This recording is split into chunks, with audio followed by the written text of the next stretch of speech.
সময়টা যেন থমকে গিয়েছিল ম্যাকায়ের সকালে, আর সেই থমকানো সময়ের মধ্যেই আবার একবার ইতিহাস লিখলেন মিশেল স্টার্ক।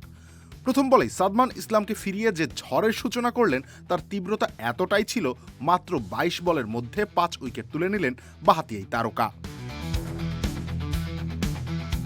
নিজের রেকর্ডের পর ব্রড বোল্যান্ডের ১৯ বলকে ছাড়িয়ে আজকে ২২ বলে ফাইফারটা সর্বকালের অন্যতম দ্রুততমদের তালিকায়, অথচ এই তালিকার শীর্ষেও যে নামটা বসে আছে সেটাও তারই। গত বছর জ্যামাইকায় ওয়েস্ট ইন্ডিজের বিপক্ষে মাত্র ১৫ বলে ফাইফার তুলে নিজেই গড়েছিলেন টেস্ট ইতিহাসের সবচেয়ে দ্রুত ৫ উইকেটের রেকর্ড।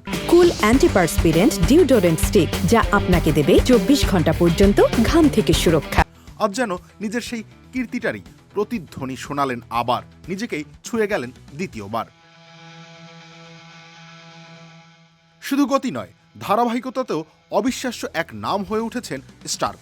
ক্যারিয়ারে চতুর্থবারের মতো টেস্টের প্রথম বলেই উইকেট তুলে নিলেন তিনি, আর এতে করে ইতিহাসে প্রথম ক্রিকেটার হিসেবে এই কীর্তি গড়লেন।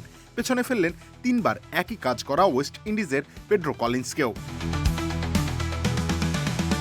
শ্রীলঙ্কা, ইংল্যান্ড, ভারতের পর আজ বাংলাদেশ, ৪ দেশের বিপক্ষে ৪ প্রথম বলেই ৪টি উইকেট।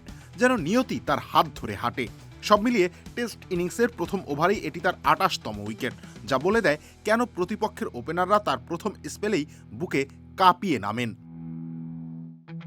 মুমিনুল হককে ফিরিয়ে এদিন নিজের ৪৪০তম টেস্ট উইকেট পূর্ণ করেন স্টার্ক, ছাড়িয়ে যান দক্ষিণ আফ্রিকার কিংবদন্তি ডেল স্টেইনকে, উঠে আসেন সর্বকালের সেরা উইকেট শিকারীদের তালিকার ১০ নম্বরে।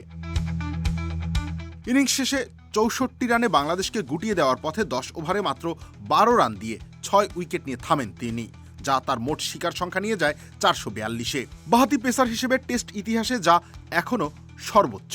গত বছর জ্যামাইকায় ১০০তম টেস্টে ৪০০ উইকেটের মাইল ফলক ছুঁয়েছিলেন।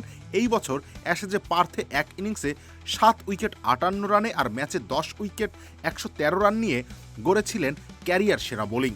সিরিজ জুড়ে একে একে ৩১ উইকেট তুলে হয়েছিলেন সিরিজ সেরা। ৩৬ বছর বয়সে এসে গতি কমেছে, কিন্তু ধার যেন আরও বেড়েছে। ডারউইনের লজ্জা মুছে দেওয়ার দায়িত্ব যে একা কাঁধে নিয়েছিলেন, তাতে কি এবার সফল হলেন মিশেল স্টার্ক, নাকি এই তো সবে শুরু? রবিউল ইসলাম রনি, খেলা ৭১।